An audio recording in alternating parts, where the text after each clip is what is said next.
Everyone, NCERT Hindi medium में आप सभी का स्वागत है। बच्चों, आज हम अध्याय 12 पृथ्वी, चंद्रमा एवं सूर्य का अध्ययन प्रारंभ करेंगे। तो चलिए अध्ययन प्रारंभ करते हैं। तमिलनाडु के कन्याकुमारी में 12 वर्षीय रश्मिका एक सुबह उत्सुकता पूर्वक साइकिल चलाकर विद्यालय जा रही थी। वह बहुत उत्साहित थी क्योंकि उसके विज्ञान शिक्षक ने सुनिश्चित किया था कि उस दिन के कालांश में सभी विद्यार्थी अपने कुछ रोचक अनुभवों को साझा करेंगे तथा उनकी व्याख्या करने का प्रयास भी करेंगे।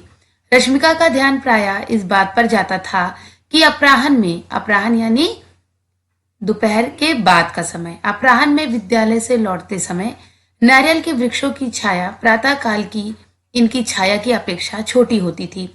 इस विषय पर विचार करने के पश्चात वह इस निर्णय पर पहुंची कि दिन के समय आकाश में सूर्य की स्थिति में परिवर्तन होने से छाया के अमाप में परिवर्तन होता है। इसके साथ ही उसे कक्षा 6 विज्ञान की पाठ्यपुस्तक जिज्ञासा के अध्याय पृथ्वी से पढ़ा हुआ तथ्य याद आया कि पृथ्वी सूर्य के चारों ओर घूमती है और द्वंद्व में पड़ गई। अब वह संशय में थी कि आकाश में सूर्य गतिमान है अथवा पृथ्वी। 12.1 पृथ्वी का घूमना। आपने यह भी देखा होगा कि सूर्य पूर्व में उदित होता है और पश्चिम में अस्त होता है। क्या आपने कभी सोचा है कि ऐसा क्यों होता है? आइए हम इसको समझने का प्रयास करते हैं। क्या आपने किसी उद्यान में अथवा अपने विद्यालय में चक्रीय हिंडोले पर सवारी का आनंद लिया है? आइए हिंडोले की सवारी के लिए चलते हैं। क्रियाकलाप 12.1 आइए अन्वेषण करें। एक चक्रीय हिंडोले पर बाहर की ओर मुख करके बैठिए, जैसा कि चित्र 12.1 में दर्शाया गया है। बच्चों, यह है हिंडोला। ये झूला आपने झूला होगा। चित्र 12.1 में दर्शाए अनुसार किसी व्यक्ति से हिंडोले को धीरे से वामावर्त दिशा में घुमाने के लिए कहिए। अब आप घूमते हुए हिंडोले में बैठे हुए हो, तब अपने आसपास देखिए। क्या आपको आसपास की वस्तुएं घूमती हुई प्रतीत होती हैं? ये वस्तुएं किस दिशा में घूमती हुई प्रतीत होती हैं? जब आप वामावर्त दिशा में घूमते हैं तो आपको अपने आसपास की वस्तुएं विपरीत दिशा अर्थात दक्षिणावर्त दिशा में घूमती हुई प्रतीत होती हैं। वामावर्त दिशा में घूमते हिंडोले में बैठे हुए आप अपने सामने के किसी विशेष वृक्ष अथवा किसी भवन पर अपनी दृष्टि टिका दीजिए। आप अपने सामने के इस वृक्ष को किस दिशा में घूमते हुए पाते हैं? क्या यह प्रत्येक क्षण आपकी दृष्टि में बना रहता है? वृक्ष आपके परितः विपरीत अर्थात दक्षिणावर्त दिशा में घूमता हुआ प्रतीत होता है। वामावर्त दिशा में घूमते हिंडोले से देखने पर आपको वृक्ष आपके बाईं ओर से प्रकट होता हुआ प्रतीत होता है और दाएं ओर से दृष्टि से ओझल होता हुआ प्रतीत होता है। आइए चक्री हिंडोले में सवारी करते समय हमारे अवलोकनों का उपयोग करके विचार करें। जब हम पृथ्वी से देखते हैं तो सूर्य पूर्व दिशा में प्रकट होता हुआ प्रतीत होता है। यह आकाश से पूर्व से पश्चिम की ओर गति करता है और पश्चिम में ओझल हो जाता है। क्या यह इंगित करता है कि सूर्य आकाश में गतिमान है? अथवा यह भी तो हो सकता है कि पृथ्वी घूर्णन कर रही हो और सूर्य केवल घूमता हुआ प्रतीत हो रहा हो। वस्तुतः सूर्य इसलिए घूमता हुआ प्रतीत होता है क्योंकि हम इसे पृथ्वी से देखते हैं जो स्वतः घूर्णन कर रही है। यानी बच्चों, सूर्य एक ही जगह पर है और हमारी पृथ्वी घूम रही है सूर्य के चारों ओर। पृथ्वी अपने स्थान पर किसी दिशा में घूम रही है। आइए इसे समझने के लिए कुछ घूर्णन करती हुई वस्तुओं का स्मरण करते हैं। यानी क्या आपने लट्टू को अपनी धुरी पर घूर्णन करते हुए देखा है? चित्र 12.2 का ये देखिए, लट्टू अपनी जगह यानी अपनी धुरी पर घूम रहा है यानी घूर्णन कर रहा है। अथवा घूमते हुए पंखे को देखा है? चित्र 12.2 का ये देखिए, घूमता हुआ पंखा। अथवा किसी गेंद को घूर्णन कराने का प्रयास किया है? चित्र 12.2 का ये देखिए बच्चों, ये अपनी उंगली पर इस गेंद को घुमाने का प्रयास किया जा रहा है। इसी प्रकार पृथ्वी भी अंतरिक्ष में अपनी धुरी पर घूर्णन करती है, जैसा कि चित्र 12.3 में दर्शाया गया है। पृथ्वी का घूर्णन अक्ष उसके भौगोलिक उत्तरी ध्रुव और दक्षिणी ध्रुव से गुजरता है। पृथ्वी लगभग 24 घंटे में एक घूर्णन पूर्ण करती है।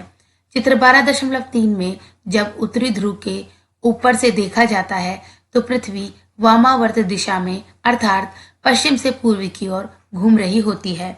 आइए इसे एक ग्लोब की सहायता से समझने का प्रयास करें। आप कक्षा 6 में पृथ्वी का निरूपण करने के लिए ग्लोब का उपयोग कर चुके हैं और उस पर आपने उत्तरी ध्रुव, दक्षिणी ध्रुव और भूमध्य रेखा की पहचान की थी। कक्षा 6 की सामाजिक विज्ञान की पाठ्यपुस्तक समाज का अध्ययन भारत और उसके आगे में आपने यह भी सीखा था कि पृथ्वी का अक्ष उत्तरी और दक्षिणी ध्रुव से गुजरता है। बच्चों, ये देखिए यह हमारी पृथ्वी है। एक सीधी रेखा खींची जाए तो ये देखिए ऊपर पृथ्वी घूर्णन करने वाला अक्ष है, ये उत्तरी ध्रुव है और ये नीचे का दक्षिणी ध्रुव है। ये बीच से जो रेखा गई है ये विषुवतीय वृत्त है जो पृथ्वी को 2 बराबर भागों में बांटती है। ऊपरी भाग उत्तरी गोलार्ध और नीचे का भाग दक्षिणी गोलार्ध कहलाता है। क्रियाकलाप 12.2 आइए अन्वेषण करें।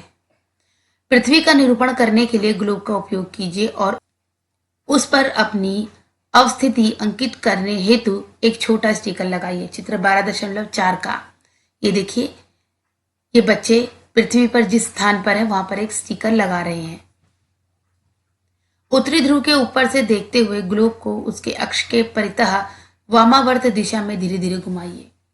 अवलोकन करें कि आपकी अवस्थिति पृथ्वी के अक्ष के परितः किस प्रकार घूर्णन करती है और एक चक्र पूरा करने के पश्चात अपनी मूल स्थिति में वापस आ जाती है।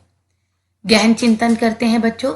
घूर्णन किसी वस्तु की ऐसी गति है जिसमें उसके सभी भाग एक काल्पनिक रेखा के परितः बंद वृत्ताकार पथों पर घूमते हैं। इस रेखा को घूर्णन अक्ष कहते हैं। आइए देखें बालिका क्या कह रही है। आइए हम और खोजें और समझें कि पृथ्वी के घूर्णन के कारण पृथ्वी पर दिन और रात कैसे होते हैं।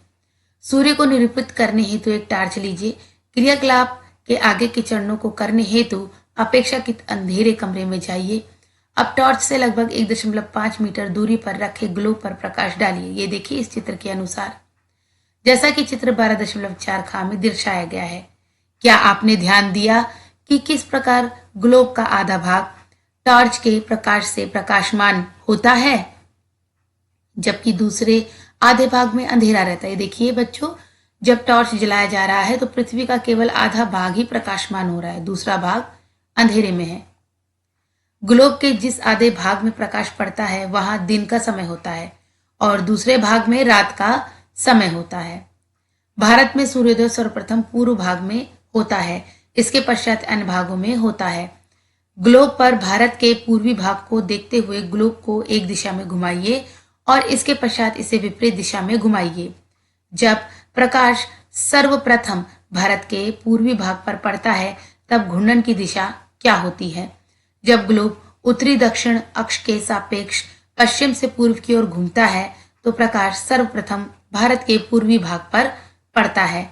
अब ग्लोब को पश्चिम से पूर्व की ओर घुमाते हुए पृथ्वी पर अपनी अवस्थिति का अवलोकन कीजिए।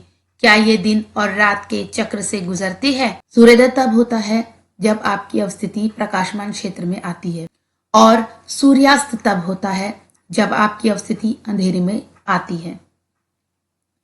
पृथ्वी के पश्चिम से पूर्व की ओर घूर्णन के कारण दिन रात का चक्र चलता है, जैसा कि चित्र 12.5 में दर्शाया गया है।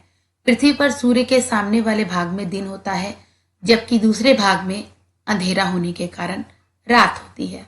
ये देखिए बच्चों, इस प्रकार जिधर रोशनी पड़ रही है, सूर्य का प्रकाश पड़ रहा है, उधर दिन है और जिधर नहीं पड़ रहा उधर रात है। हमें मालूम है कि अब पृथ्वी अपनी धुरी पर 24 घंटे में एक घूर्णन पूर्ण करती है, यानी एक बार पूरा घूमती है। तो इस तरह घूमने से दिन और रात बनते हैं बच्चों। जैसे कि अभी ये भाग है, फिर थोड़ी देर में ये जो पीछे वाला भाग है ये इस तरफ आ जाएगा। अब आप कल्पना कीजिए कि आप पृथ्वी की विषुवत रेखा पर खड़े हैं और पृथ्वी के एक घूर्णन के दौरान आकाश का अवलोकन कर रहे हैं जबकि पृथ्वी पश्चिम से पूर्व की ओर घूर्णन कर रही है। आप क्या अवलोकन करेंगे।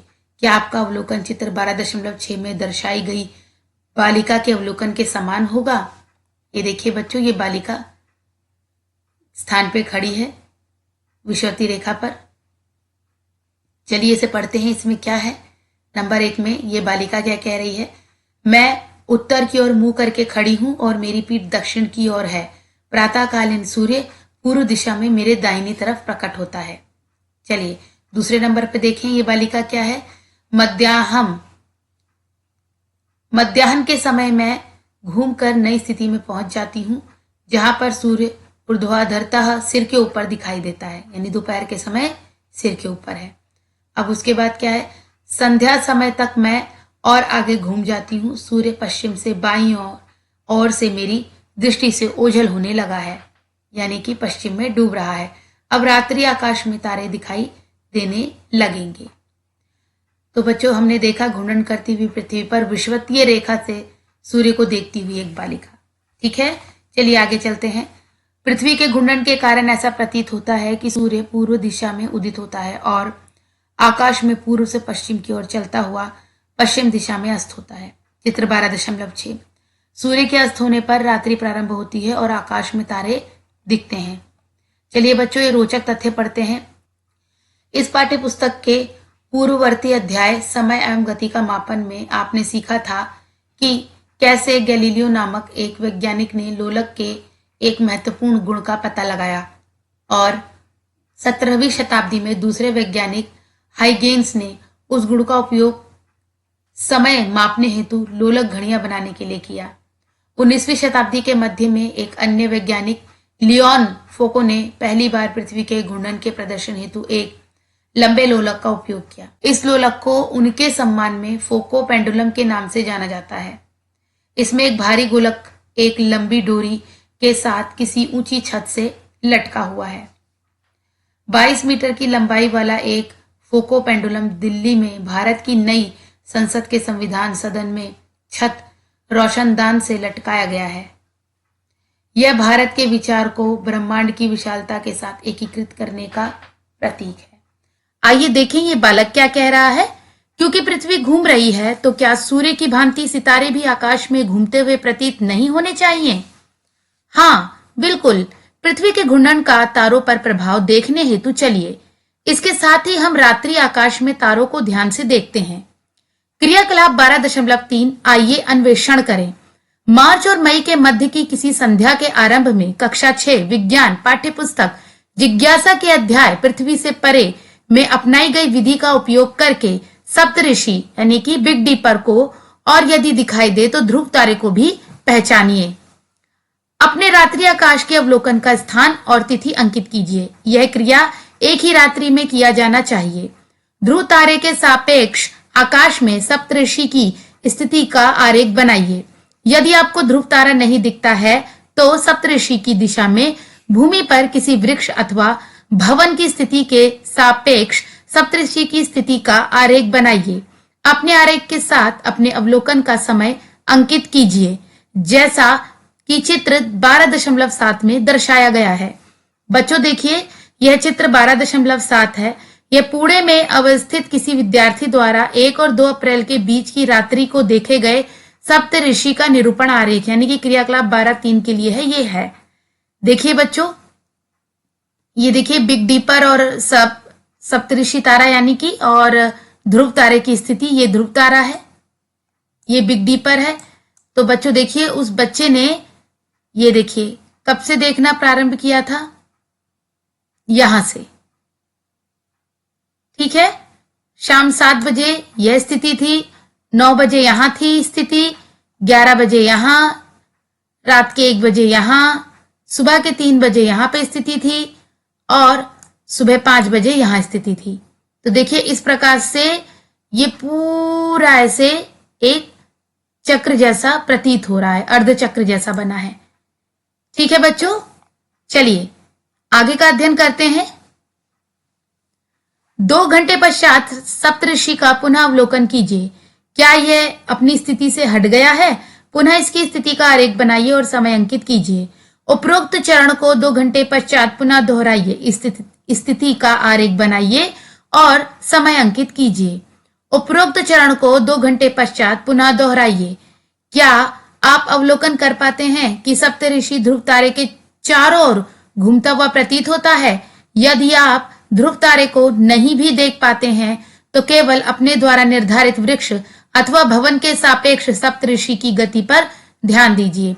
उत्तरी गोलार्ध से देखने पर पृथ्वी का घूर्णन अक्ष ध्रुव तारे के बहुत निकट के बिंदु की ओर इंगित करता है, इसलिए पृथ्वी से आकाश में ध्रुव तारा लगभग स्थिर प्रतीत होता है। सभी तारे इसके चारों ओर घूमते हुए प्रतीत होते हैं। सूर्य की भांति चंद्रमा भी पूर्व दिशा की ओर उदित और पश्चिम दिशा की ओर अस्त होता हुआ प्रतीत होता है। इसका कारण यही है कि पृथ्वी अपने अक्ष पर पश्चिम से पूर्व की ओर घूमती है। रोचक तथ्य, खगोल फोटोग्राफर कैमरे के शटर को लंबे समय तक खुला रखकर दीर्घ उद्भासन यानी छायाचित्र फोटोग्राफ लेते हैं। ऐसे छायाचित्र में तारों की दृष्ट गति वृत्तों के चापों के रूप में अभिलेखित होती है, जिन्हें स्टार ट्रेल्स के नाम से जाना जाता है। ये देखिए बच्चों, इस प्रकार यह तस्वीर महुली महाराष्ट्र से ली गई है। आगे रोचक तथ्य की ओर फिर से चलते हैं। आर्यभट्ट सहित प्राचीन भारतीय खगोलविदों ने रात्रि आकाश में सूर्य, चंद्रमा, ग्रहों और तारों की दृष्ट गति का अवलोकन किया था। आर्यभट्ट प्राचीन भारत के एक प्रसिद्ध गणितज्ञ और खगोलविद थे, जिन्होंने सामान्य संवत 5वीं शताब्दी में एक महत्वपूर्ण ग्रंथ आर्यभट्टीय लिखा था। आर्यभट्टीय के गोलापद खंड के 9वें श्लोक में पृथ्वी के घूर्णन के कारण तारों की दृष्टि गति की व्याख्या की गई है। अनुलोम गति नौस्थः पश्यत्य चलम विलोमगम यदत् अचलानि भानि तदत् सम पश्चिम गानी लंकायाम।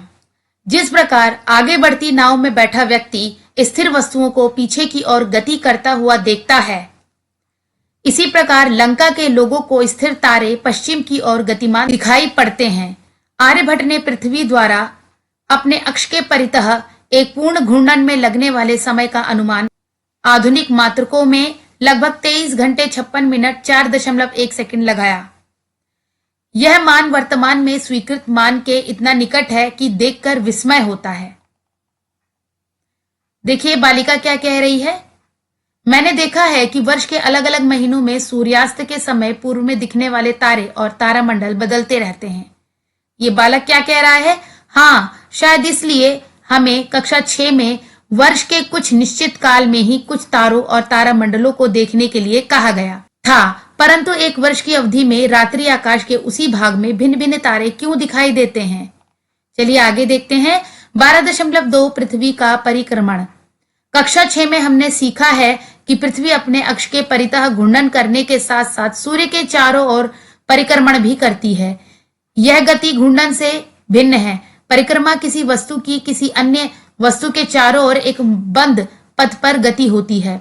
कोई पिंड किसी अन्य पिंड के परितः जिस पथ पर गमन करता है वह उसकी कक्षा कहलाती है।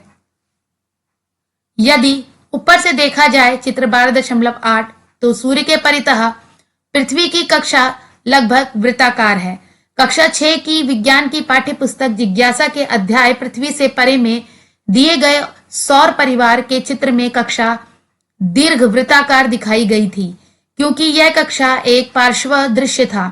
पृथ्वी सूर्य के चारों ओर एक परिक्रमा लगभग 365 दिन और 6 घंटे में पूरा करती है।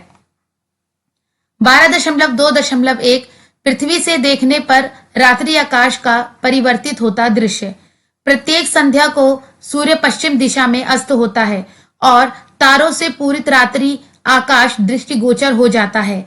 हम जानते हैं ऐसा पृथ्वी के घूर्णन के कारण होता है, क्योंकि पृथ्वी सूर्य के चारों ओर सतत परिक्रमा करती रहती है। इसलिए जब हम भिन्न भिन्न दिशाओं में देखते हैं तो पूरे वर्ष में सूर्यास्त के पश्चात रात्रि आकाश में दिखाई देने वाले तारे भी परिवर्तित होते रहते हैं। यह परिवर्तन चित्र 12.8 में भी दर्शाया गया है।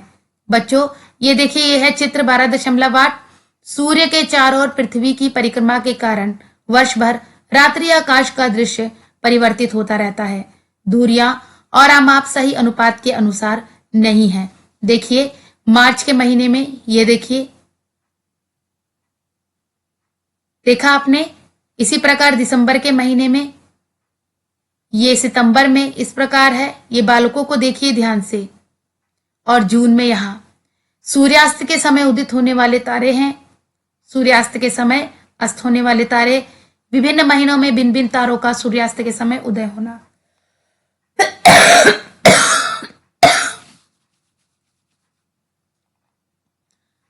रात्रि आकाश में तारों के पैटर्नों जिनके विषय में आपने कक्षा 6 में पढ़ा था, में होने वाले इस परिवर्तन को आप भी अंकित कर पाएंगे। यदि 1 माह के बाद रात्रि आकाश का पुनः उसी समय पर अवलोकन करें जिस समय पर आज अवलोकन रहे हैं।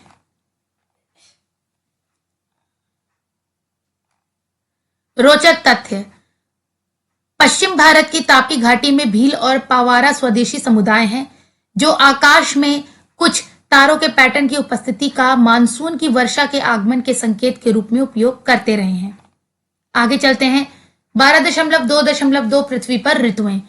देखिए बालक क्या कह रहा है, मैंने ध्यान दिया है कि प्रत्येक वर्ष में ऋतुएं एक निश्चित चक्रीय क्रम में ही आती हैं। क्या यह किसी तरह सूर्य के चारों ओर पृथ्वी की परिक्रमा करने से संबंधित है? मैंने यह भी देखा है कि ग्रीष्म काल में दिन शीतकाल के दिनों की तुलना में लंबे होते हैं। इस बालिका के अनुसार पृथ्वी का घूर्णन अक्ष इसकी कक्षा के सापेक्ष अभी लंबवत नहीं है, अपितु झुका हुआ है। पृथ्वी सूर्य के चारों ओर परिक्रमा करते समय इस झुकाव को बनाए रखती है।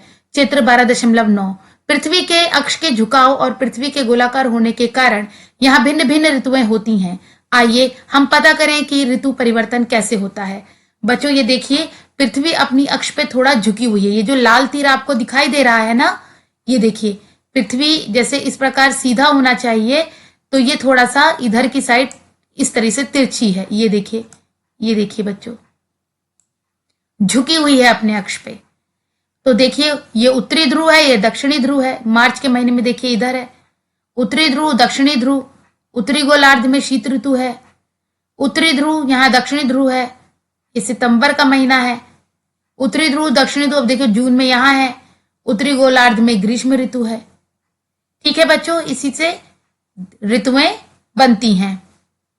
यहां देखिए क्या लिखा है, 12.9 सूर्य के चारों ओर परिक्रमा करते समय पृथ्वी की विभिन्न स्थितियां। पृथ्वी की कक्षा अंडाकार प्रतीत होती है क्योंकि यह दृश्य पार्श्व से दिखाया गया है, ना कि ऊपर से। आमाप और दूरियां सही अनुपात में नहीं है। जून माह में पृथ्वी का उत्तरी गोलार्ध सूर्य की ओर झुका होता है, जबकि दक्षिणी गोलार्ध सूर्य से परे होता है। चित्र 12.9 जैसा कि चित्र 12.10 का में देखा जा सकता है कि पृथ्वी की सतह के गोलाकार होने के कारण उत्तरी गोलार्ध में सूर्य की किरणों की निश्चित मात्रा दक्षिणी गोलार्ध की तुलना में एक छोटे क्षेत्र में फैलती है, इसलिए इस क्षेत्र में गर्मी अधिक होती है। आगे चलते हैं। इसके अतिरिक्त उत्तरी गोलार्ध जून माह में 12 घंटे से अधिक समय तक सूर्य का प्रकाश प्राप्त करता है। चित्र 12.1 का, अतः उत्तरी गोलार्ध द्वारा तीव्र सूर्य का प्रकाश अधिक लंबे समय तक प्राप्त करने के कारण ग्रीष्म ऋतु होती है। दिसंबर माह में उत्तरी गोलार्ध में स्थिति विपरीत होती है। यहाँ सूर्य का प्रकाश कम समय के लिए प्राप्त होता है और इसलिए यहाँ शीत ऋतु होती है। चित्र 12.10 खा और 12.11 खा देखिए। ये देखिए बच्चों ध्यान से, ये उत्तरी गोलार्ध है, ये दक्षिणी गोलार्ध है। ये जून का महीना यहाँ दिखा रहे हैं, ये उत्तरी गोलार्ध, ये दक्षिणी या दिसंबर का महीना।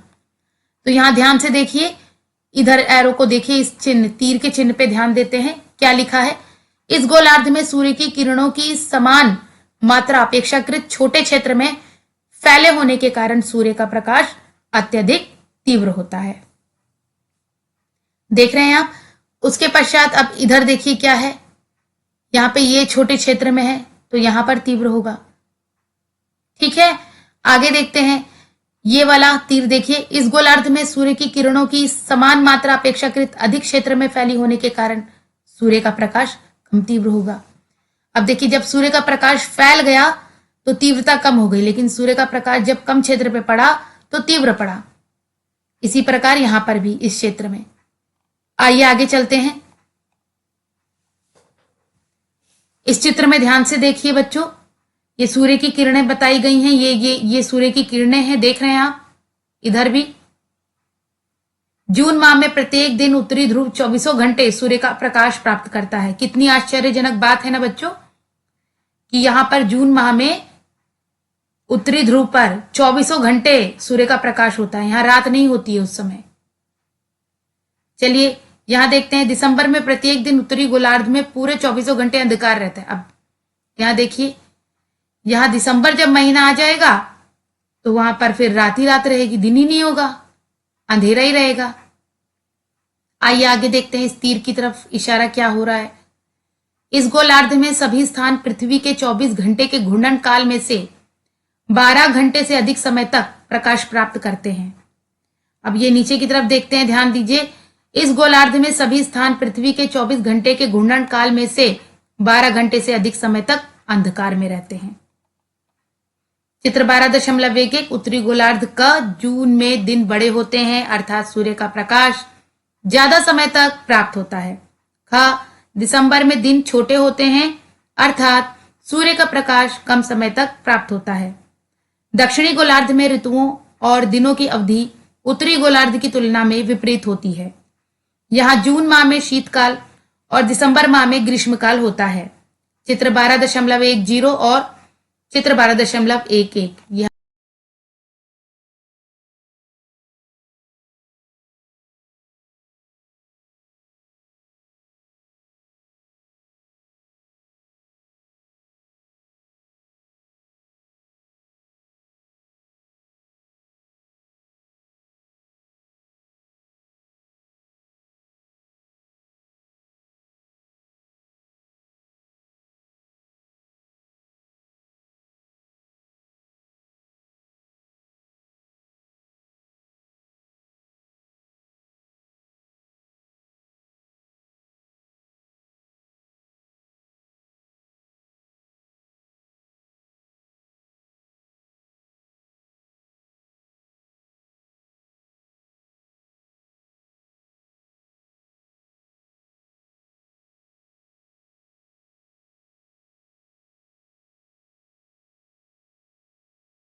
चलिए प्रारंभ करते हैं संक्षेप में। पृथ्वी अपनी धुरी पर एक चक्र लगभग 24 घंटे में पूर्ण करती है। पश्चिम से पूर्व की ओर पृथ्वी के घूर्णन के कारण दिन और रात होते हैं तथा सूर्य, चंद्रमा और तारे गति करते हुए प्रतीत होते हैं।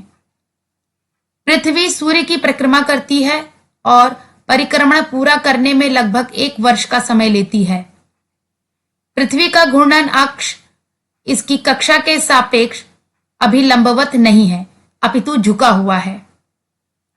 ऋतु परिवर्तन पृथ्वी के घूर्णन अक्ष के झुकाव तथा इसकी गोल आकृति के कारण होते हैं।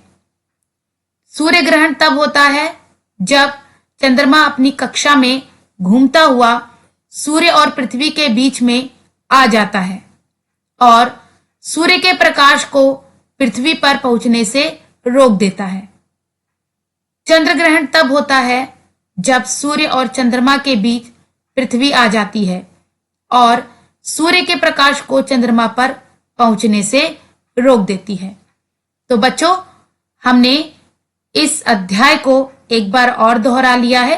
तो चलिए अब प्रश्नोत्तरों को समझें। आइए और अधिक सीखें।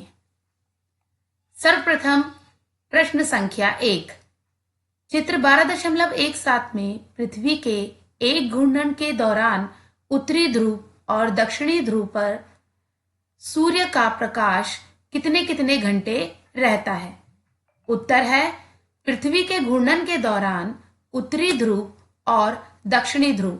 बच्चों, जैसा कि आप इस चित्र में देख रहे हैं, ये है उत्तरी ध्रुव और ये है दक्षिणी ध्रुव। देख रहे हैं आप? पर सूर्य का प्रकाश 24 घंटे रहता है। आप यहां देख रहे हैं, यहां पर 24 घंटे सूर्य का प्रकाश रहता है क्योंकि पृथ्वी अपने अक्ष पर झुकी हुई है। आइए अब प्रश्न संख्या 2 करें। रिक्त स्थानों की पूर्ति कीजिए। सर्वप्रथम है नंबर 1, तारे, फिर ये डैश दिशा में उदित होते हैं और डैश दिशा में अस्त होते हैं। तो तारे बच्चों किस दिशा में उदित होते हैं? जी हाँ, हमने पढ़ा है तारे पूर्व दिशा में उदित होते हैं। और किस दिशा में अस्त होते हैं? ये होते हैं पश्चिम दिशा में अस्त। पश्चिम। चलिए अगला देखते हैं। नंबर 2, दिन और रात पृथ्वी के डैश के बराबर होते हैं। किसके बराबर होते हैं? घूर्णन। दिन और रात पृथ्वी के घूर्णन के बराबर होते हैं। जब चंद्रमा हमारी दृष्टि के सामने सूर्य को पूरी तरह ढक कर लेता है तो यह डैश सूर्य ग्रहण कहलाती है। कौन सा सूर्य ग्रहण? पूर्ण सूर्य ग्रहण। यहां लिखेंगे पूर्ण। चलिए अब आगे चलते हैं बच्चों। देखिए प्रश्न संख्या 3 है। बताइए निम्नलिखित कथन सत्य है अथवा असत्य। तो चलिए पढ़ते हैं। नंबर 1, जब सूर्य पृथ्वी और चंद्रमा के बीच आता है तो सूर्य ग्रहण होता है। बच्चों, हम जानते हैं कि कभी भी सूर्य चंद्रमा और पृथ्वी के बीच नहीं आता, ठीक है, क्योंकि सूर्य एक ही जगह पर है और जो पृथ्वी है वो सूर्य के चारों ओर चक्कर काट रही है और चंद्रमा पृथ्वी के। तो ये कथन असत्य है। तो आप यहां पे लिखेंगे असत्य। नंबर 2, गुजरात में सूर्योदय झारखंड से पहले होता है। बच्चों, हम ये जानते हैं कि गुजरात पश्चिम दिशा में है भारत के और झारखंड पूर्व। तो सूर्य सदैव पूर्व की ओर से उदय होता है। तो ये कथन असत्य है। असत्य। चलिए आगे चलते हैं।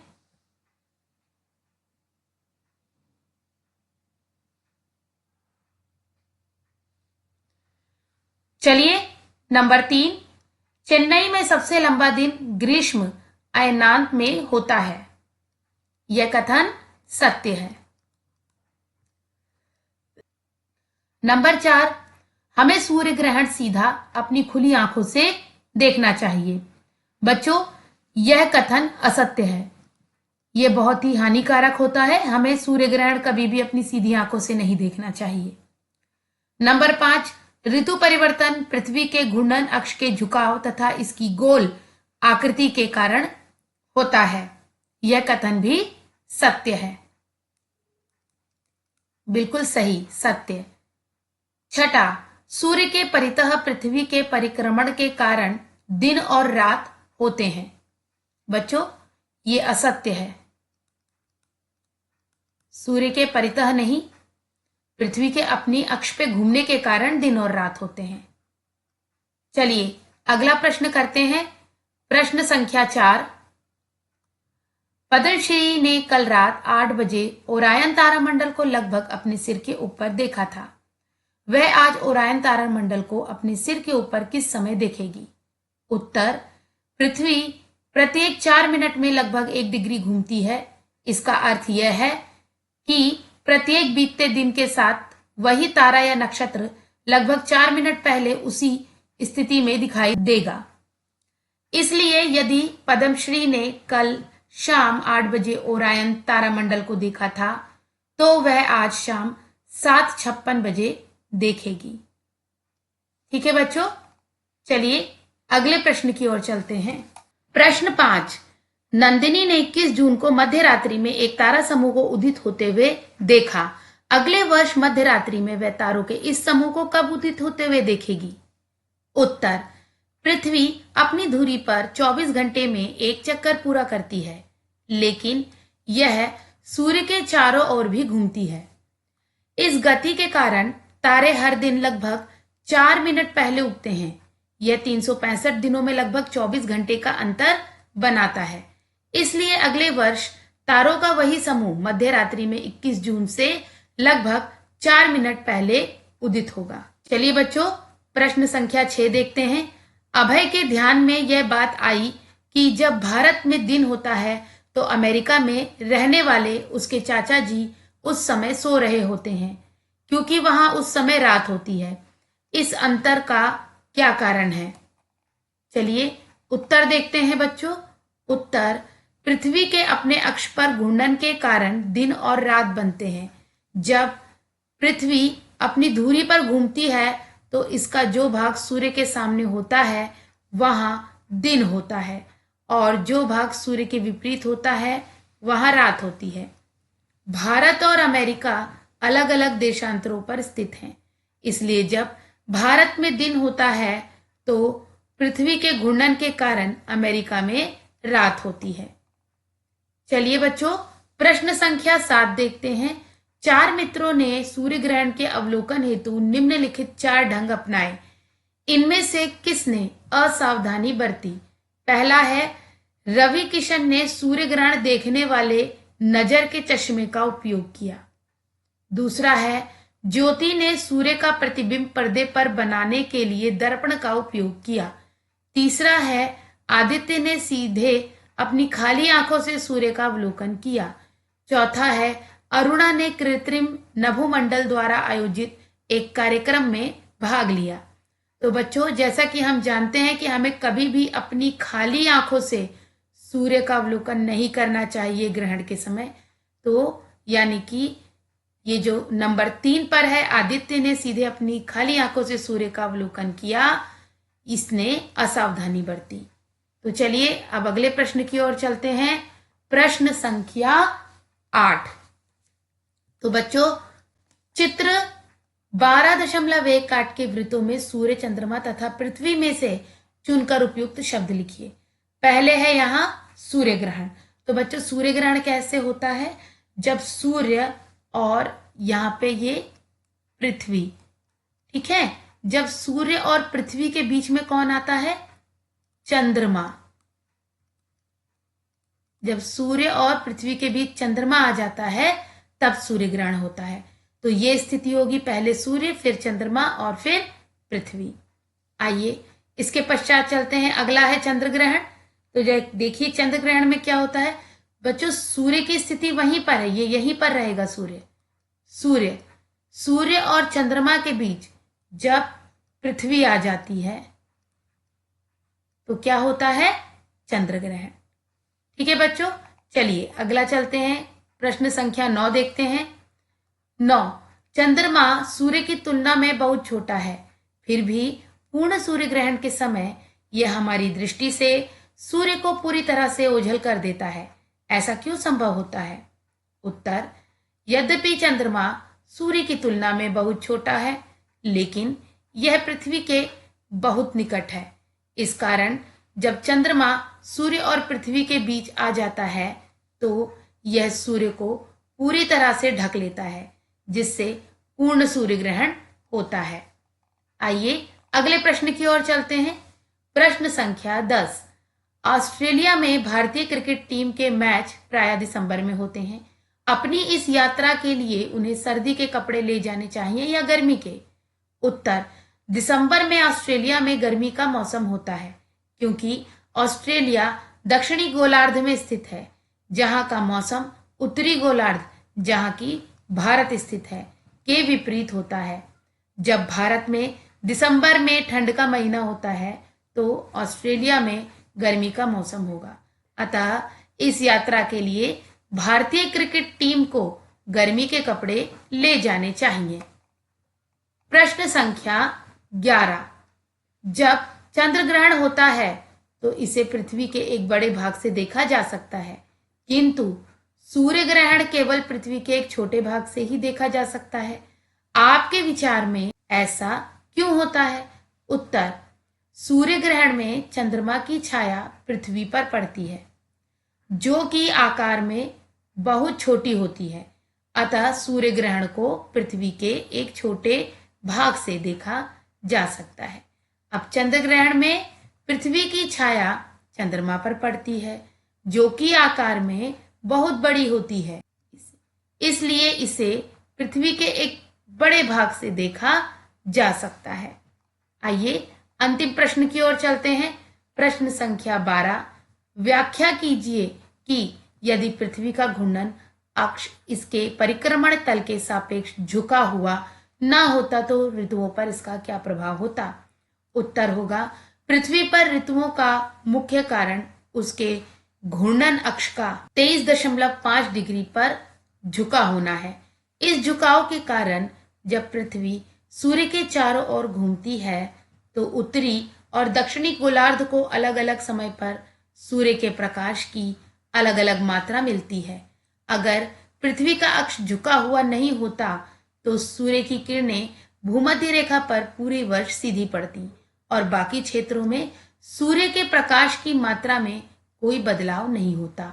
इसका मतलब है कि पृथ्वी पर कोई ऋतु परिवर्तन नहीं होता और पूरे वर्ष एक ही मौसम रहता।